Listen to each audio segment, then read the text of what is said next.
2020년 10월 11일 국대체일 감리교 1교구 가정예배를 시작하겠습니다. 오늘 제목은 어린 아이와 같은 믿음입니다.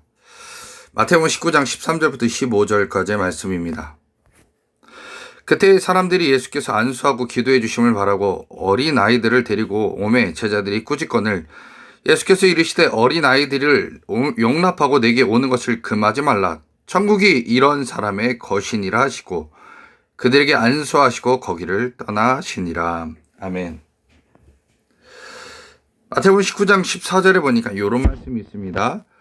어린아이를 용납하고 내게 오는 것을 금하지 말라. 천국이 이런 사람의 것이다. 어떤 사람이요? 어린아이들에게 것이다 라고 얘기합니다. 누가복음 18장에 또 이렇게 얘기해요. 내가 진실로 너에게 이르노니 누구든지 하나님 나라를 어린아이와 같이 받아들이지 않는 자는 결탄코 거기 들어가지 못하게 하리라 하시니라 라고 말씀하고 있습니다. 어린아이 같은 자, 무엇이 이게 어린아이와 같은 이게 무슨 의미가 있을까? 오늘 이 말씀을 한번 배우도록 하겠습니다. 하나님 말씀을 듣고 믿는 자, 이거는 제자이고 어린아이라고 얘기합니다.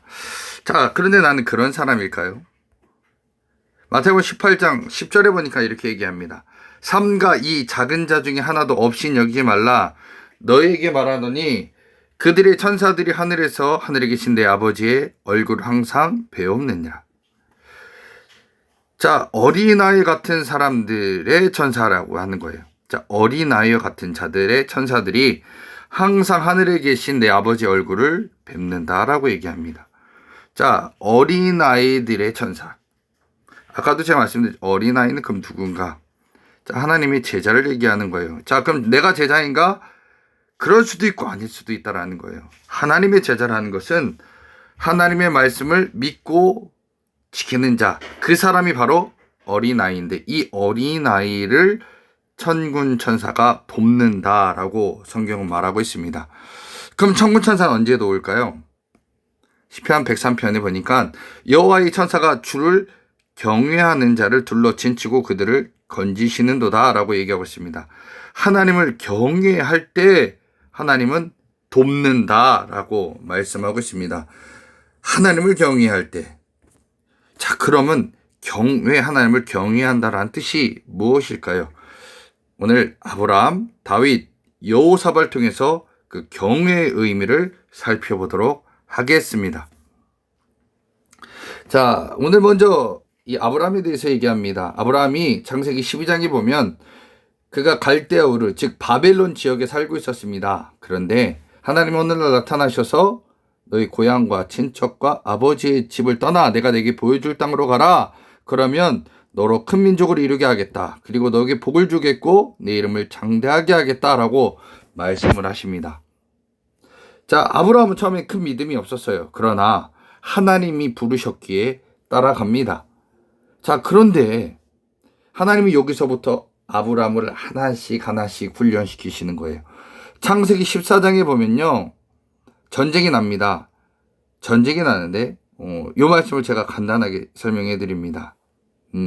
이미 이때는 아브라함은 가나안 땅에 살고 롯은 소돔과 고모라로 이사를 했어요. 자, 이때 전쟁이 났는데 바벨론의 4개의 나라가 가나안 땅에 있는 5개 나라를 쳐들어와서 이깁니다. 자, 왜 4개 나라가 5나라를 이기느냐? 4개 나라가 훨씬 강했고 영토도 넓었습니다. 인구도 많았어요. 자, 근데 이때 바벨론의 이 4개 나라가 롯과 조카 롯이죠. 그의 가족을 납치하고 재산을 다 몰수해 갑니다. 자, 그런데 이때요. 아주 특이한 일이 하나 발생을 합니다. 자, 아브라함은 가나안 땅에 살고 있었습니다. 가나안 땅에 있는 5개 나라가 바벨론 4개 나라와 싸워도 못 이겼어요. 그런데 아브라함이 자신의 집에서 데리고 있던 총 318명을 데리고 나가서 바벨론 4개 나라 왕과 싸웠어요. 근데 이깁니다. 자, 아까 말씀드렸죠? 가나안 땅에 5개 나라가 나가서 싸웠는데도 졌는데 한 집안에 있는 아브라함이 318명을 데리고 나가 싸웠는데 이겼습니다. 이것을 보고 아브라함도 신기했어요. 왜요? 자신이 이길 거라는 기대가 없었습니다. 능력도 부족했고 숫자도 적었어요. 그런데 이 전쟁을 통해서 아브라함은 하나를 깨달습니다.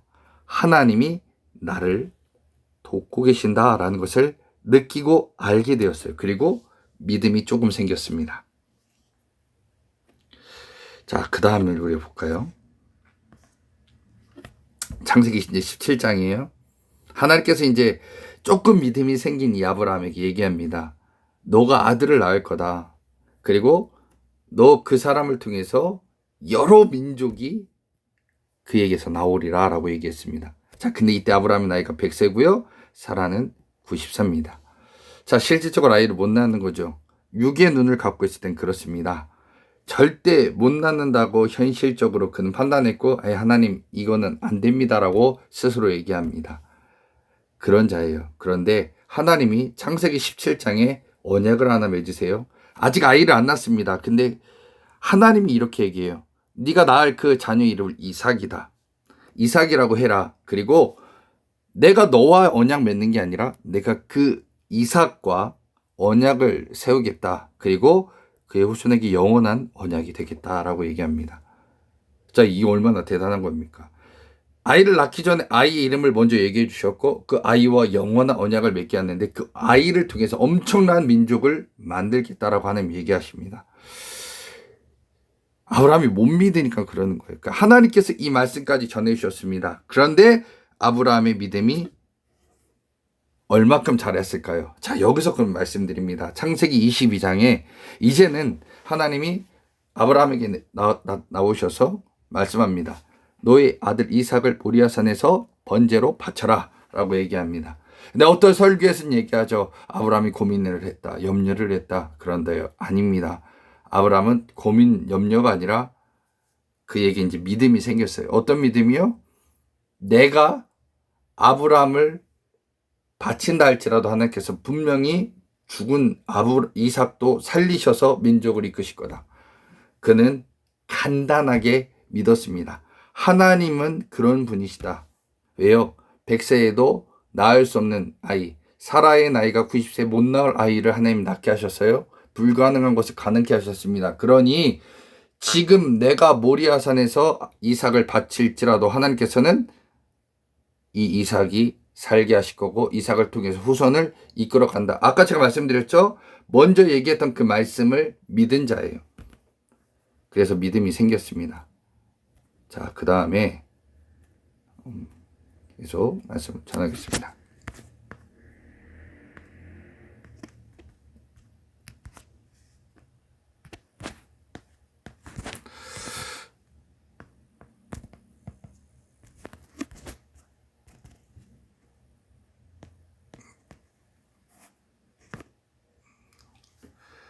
자, 분명히 하나님께서 아브라함을 통해서 이삭을 주셨고 이삭을 통해서 번제를 드린다라고 해도 아브라함은 산다라는 믿음이 있었죠. 그리고 나서 번제단에서 이삭을 죽이려고 할 때 하나님이 얘기하죠. 네가 그 아이에게 손대지 말라. 이젠 내가 네가 하나님을 경외하는 줄 아노라. 하나님이 얘기하셨어요. 아브라함이 하나님 말씀 믿었고 번제단에서 죽일지라도 하나님 살리실 거고 그 아이를 통해서 후손을 이끌어 간다는 걸 믿는 자 결국 경외한다라고 하나님께서 인정해 주십니다. 자, 그래서 아브라함은 이 말씀이 이루어질 줄 알고 모든 일을 행하시는 하나님을 완전히 믿었어요. 그리고 나서 그는 이 일들을 할 수 있었다라는 겁니다. 보통의 믿음이 아니죠. 자, 이러한 내용을 히브리서서는 얘기합니다. 뭐라고 할까요? 아브라함은 시험을 받을 때 믿음으로 이삭을 드렸다라고 얘기했습니다. 왜? 무슨 믿음이요? 하나님이 자신의 아들 이삭을 통해서 큰 민족을 이룬다는 그 말씀을 알고 있었어요. 외부적인 하나님의 너가 아들을 번제로 바쳐라. 그럼에도 불구하고 하나님께서는 이삭이 혹시 죽을지라도 그 가운데서 살리실 줄을 하나님께서 믿었다라는 거예요. 자, 하나님 말씀 100% 이루어질 것을 믿는 믿음, 그것이 경외한다라고 하나님께서 인정하신다는 거예요. 그때 천군과 천사가 일하기 시작한다는 겁니다.